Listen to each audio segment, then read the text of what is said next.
Labas rytas. Kaip keista nuo vieną kitą peršokti.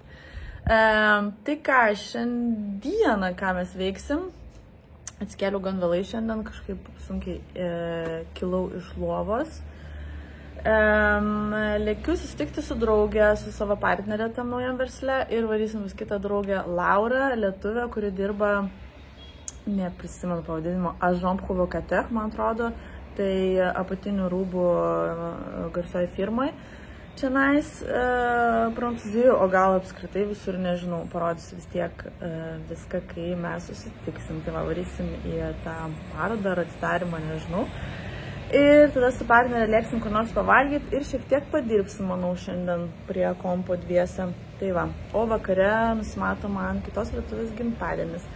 Tai toksai laisvalaikio bus vlogelis. Nu va, jau būčiau pamiršus pafilmuoti, tai atvarėm į biurą. Lauras, labas Laura. Žiūrėk, kaip fainai atrodo. No.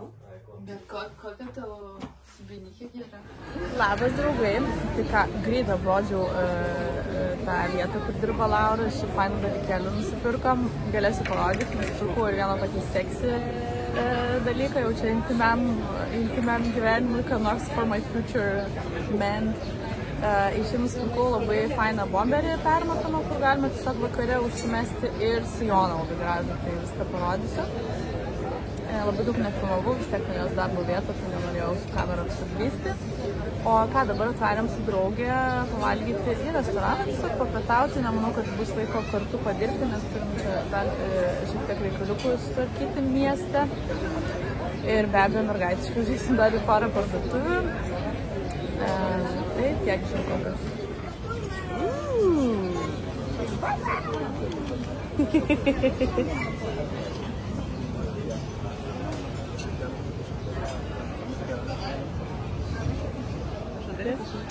Enchanté le poisson. Merci! Sveiki! Nu ką, mes jau pavalgėm. Šiek tiek vėlavo restorane, tai ilgai nebuvom, tai norėjau parodyti, ką nusipirkau. Tai vadinasi šitas brandas Maison Close. Maison Close. Tai nusipirkau sijoną, čia aš jį ne iki galo užsisegiau, šiaip jisai nuo čia užsisega, tai jisai galima ir taip, galima iki galo užsegti, nu aišku, pieštukinis man nelabai tinka prie liemens, bet jo, štai tokį, tai labai įsivaizduoju fainai su marškinukais kokiais, nu bet čia jau out dinnerį kokį, su baltais marškinukais ir nežinau, ką ant kojų čia galima būtų užsidėti. Labas! Bus šitas vlogas, tai šiandien ten toks išsitaškęs, bet mano toks gyvenimas visą laiką, tai šiandien ten, tai rodau kaip yra. Tai jo, atlėkė jau mano Airbnb svečiai, liktis iš Šveicarijos, iš karto nepaklausiau, bet žiūrėjau per Airbnb, buvo parašyta, tai 3 dienas pas mane bus tokie dviratininkų porelės, ką veiksit, sako, su dviračiu čia visur važinėsim, tai va, labai faina idėja, su dviračiu tikrai galima gražių vietų pamatyti, nes centre labai nėra kas veikti.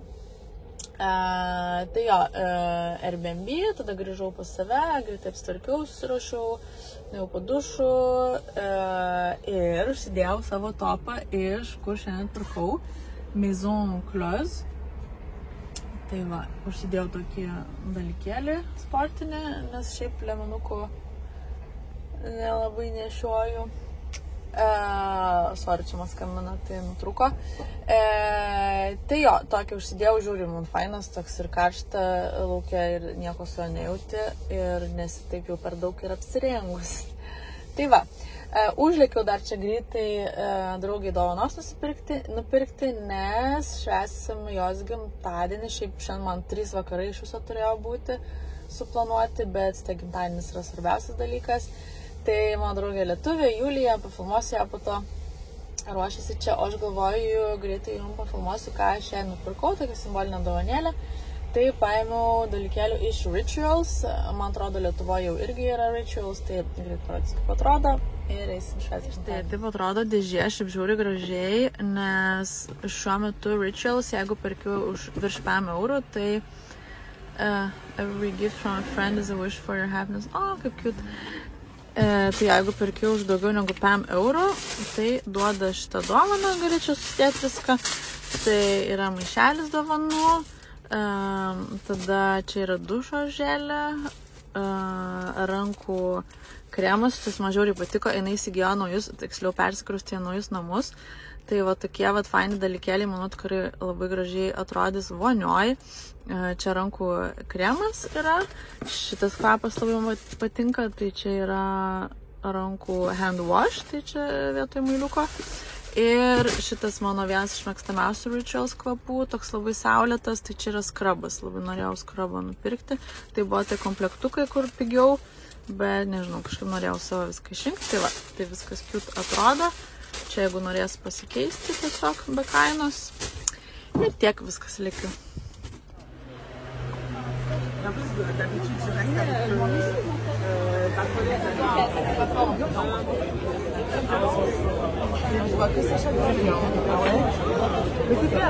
Voilà, j'ai pris ça.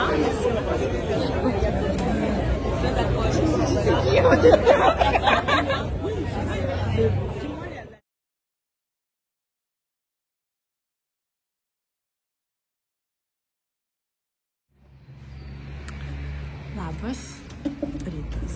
Sveikinuosi toj pačioj vietoj, kad nesimatytų betvarkės mano. Tai vėl sekančią dieną filmuoju. Toks jausmas, kad vlogą filmuočiau per kalėdas, bet kol galiu, tol filmuoju. Nes žinot, dedu tada, kada noriu filmuoti, o ne tada, kad reikia. Nes tai tikrai pats lengviausias būdas nutraukti veiklą, kai darai ją, nes reikia. Tai va, tai jau sekantis rytas, vakar, kaip matėt, pasidėjau su draugiam, tiksliau mano vienintelė draugė Julija buvo, o kitom pirmą kartą susipažinau. Mediniai langai. Su kitom susipažinau tik tai vakar, tai žiūri, fainai laiką praleidom, labai skirtingos visos. Ta blondė, kita draugė jos, tai 20 metų jai atrodo žymiai vyresnė, ne dėl to, kad senesnė, bet tiesiog tokia, labai stipri moteris, nežinau, labai mane priminė, bet fiziškai ir, jinai kitaip atrodo, rengiasi labai seksi, atvirai ir tokia labai priklausoma šiaip nuo vyrų yra. Matosi tas toksai iš šeimos atėjęs, žinot, mes iš vaikystės atsinešam kažką, pagal ką mes renkame savo tą romantinį gyvenimą, vyrus ar moteris vyram ir santykius apskritai. Tai irgi išsipasakojom. Tai buvo labai nice vakaras. Jo, atsikėliau gan vėlokai, atsikėliau kaip visą laiką, bet 9 tik tai iš lovos išsiridenau. Tai nulėksiu iki darbo, darbuotojai palikti telefoną, nes jinai buvo atostogų 2 dienas, tiesiog šį neturėjo, tai vėl nešu į telefoną, kur klientai skambina, tam turim tokį atskirą. Tai tiek, ir matysim, ką veiksim šiandien. Nusimato man generalinė tvarka, nes, sakau, lakščiau visas dienas, dabar turėsiu šiek tiek laiko, tai apsitvarkysiu ir matysim, ką veiksim.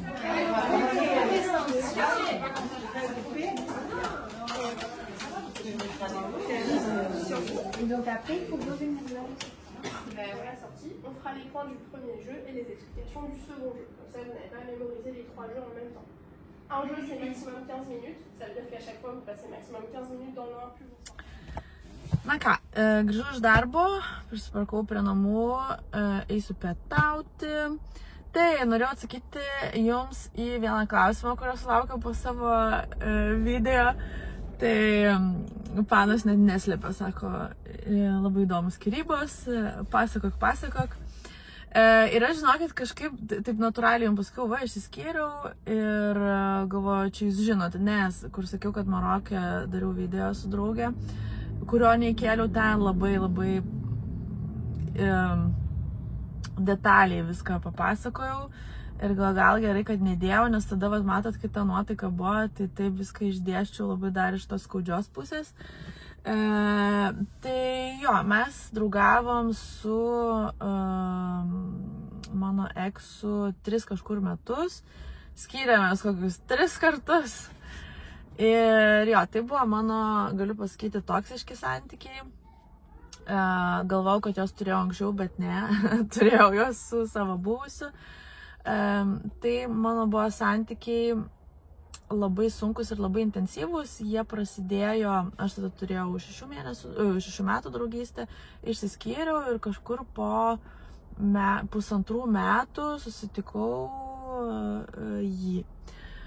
Mūsų draugystė labai ilgą laiką buvo tokia pasyvi, jisai buvo iš kito miesto. Mes retkarčiais susitikdavom Marselį, nes jo čia šeima buvo ir tiesiog susitikinėdavom karts nuo karto. Ir kol aš neužsimaniau tiesiog būti poroje ir turėti jau pribrendau turėti tuos jau rimtus santykius. Nu ir paklausiau jo, ką jis galvoja apie mus. Tai jį privertė susimastyti ir aš nedaviau jam ultimatumą, aš tiesiog pasakiau arba mes, arba aš tiesiog toliau ieškau, tiesiu kelią gal su kitais žmonėm. Tai jisai tada susiparino, aš sakau, ne, tu vis dėlto mano gyvenimo moteris, ir tada pradėjom tą rimtą savo draugystę. Mano buvusi asmenybė yra labai stipri ir galėčiau pasakyti narcistiška. Jau daug kas turėtų žinoti tą narcistinės asmenybę. Tai buvo gan sunku, nes pačioj pradžioj buvo tikrai faina ir kiek jūs rašėt, tie faini santykiai, tai taip mes ir keliavom ir jis toks crazy labai, kas man labai patinka, aš pati tokia esu nestandartinio, nemastau standartiškai ir man toksai ramus, normalų darbą dirbantis, nuo 8 iki 7, nežinau kiek pas jūs ten dirbantis žmogus, man, ne tai, kad netinka, tiesiog aš tokio nenorėjau. Ir viskas buvo labai puiku, sutariau labai gerai su jo draugais, sutariau labai gerai su jo šeima, iki šiol mano šeima rašo ir mes sutinkam karts nuo karto.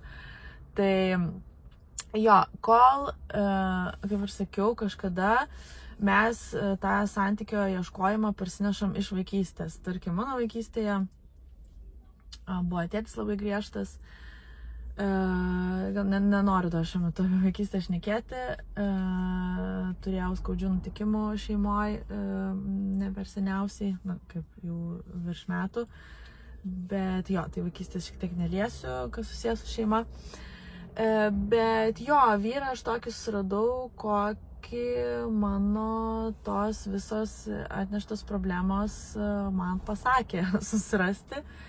Ir aš tiesiog nuo savo draugo priklausiau emociškai, aš apie jį visą laiką galvodavau, neturėjau, kaip čia pasakyti, nebuvau atsipalaidavus santykiuose, visą laiką galvodavau, permastydavau, pradėjom labai pyktis ir man tie santykiai pasidarė mano gyvenimas, o jam tie santykiai tiesiog jam buvo faina, o kai būdavo kažkoks pyktis ar reikalas pašnekėti apie mus, jam tiesiog to nereikėjo ir mane tas varė iš proto, kol aš nežinau, aš negaliu papasakoti tam tikrom situacijom, bet kas turėjo toksiškus santykius su narcistinė asmenybė, žinote, tai, kad tiesiog tu to negali paaiškinti, esi priklausomas nuo žmogaus, o tam žmogui ne tai, kad tu nerūpi, tiesiog jam nerūpi tavo, kaip ir mentalinė ta tavo būsena.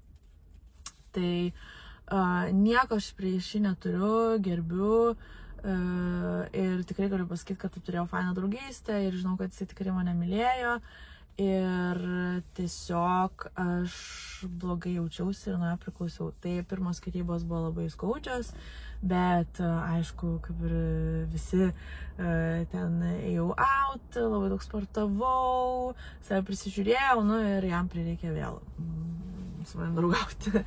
Tai mes susitaikėm ir tas tęsiasi gan ilgą laiką, buvo labai faina, kol aš nepajaučiau, kad vėl įklimpau.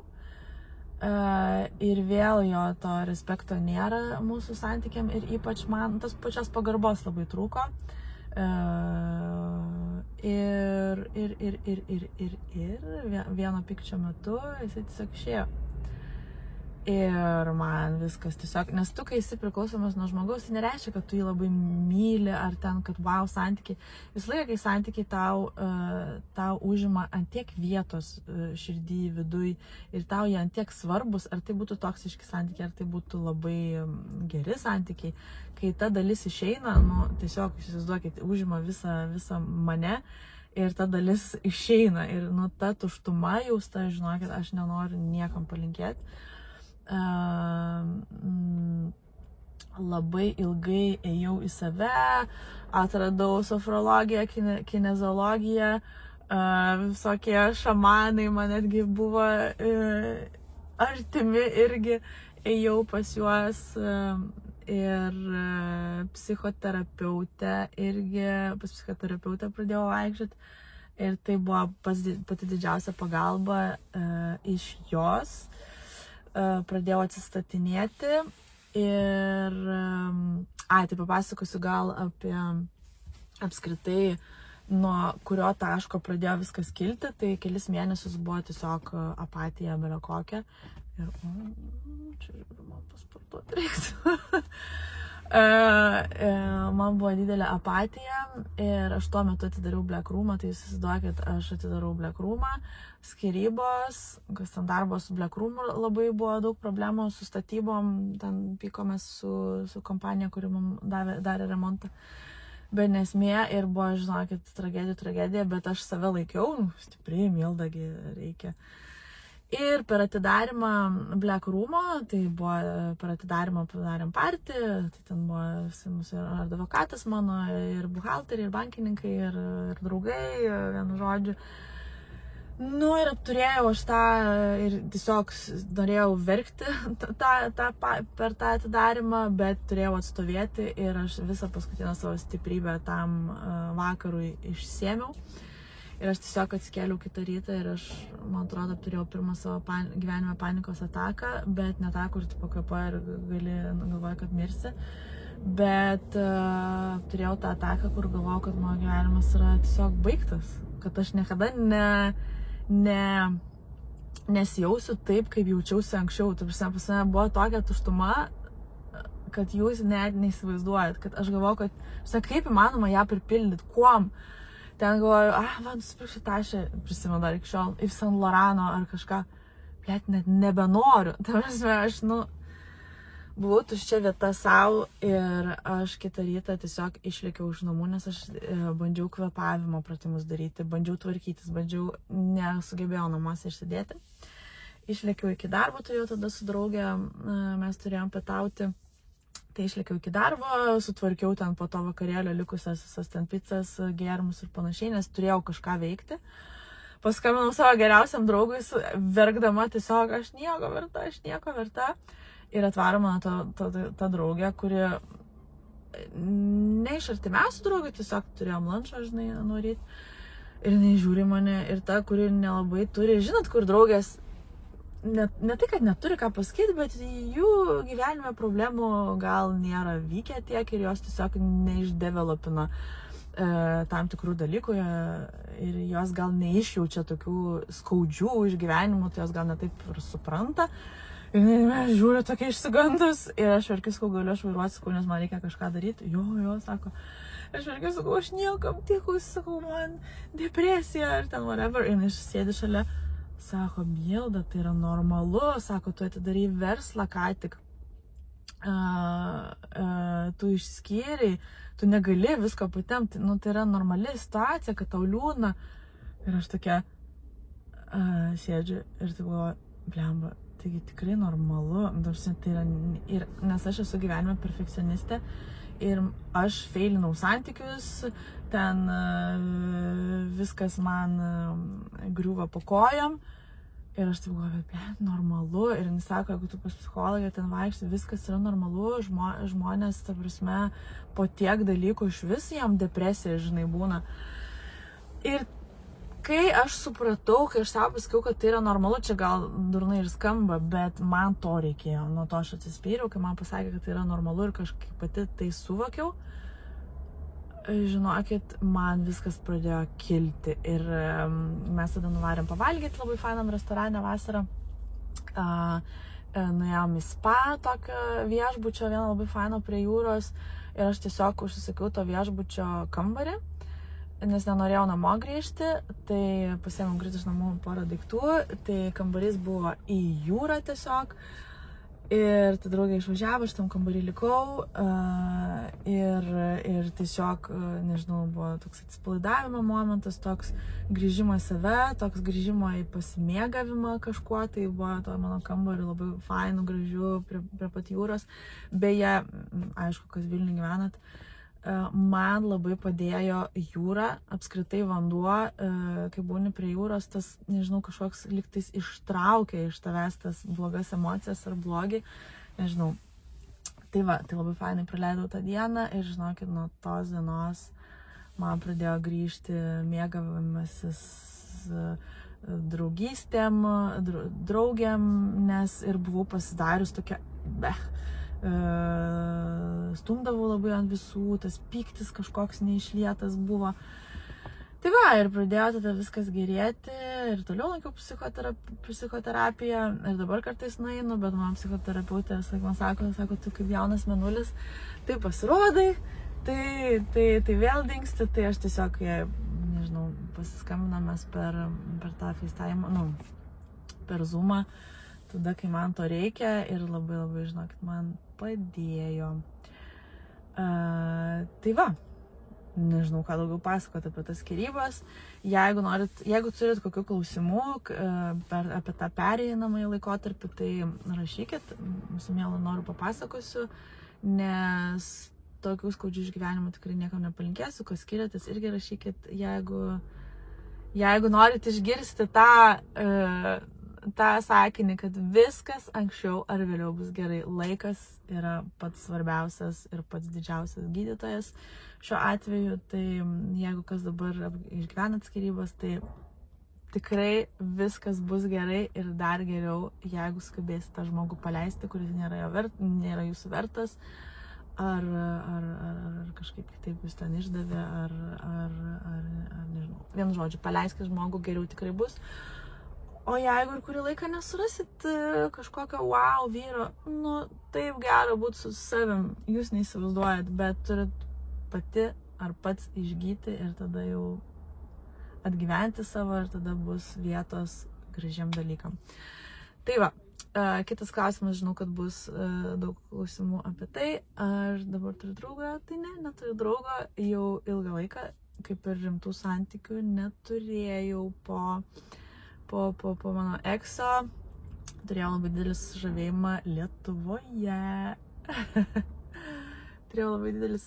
Lietuvoje. Bet buvau tam nepasiruošus, tai jo nebėra. Bet kas ten gali žinoti. Tai va, viskas, kaip žaidė, varu valgyti. Iki.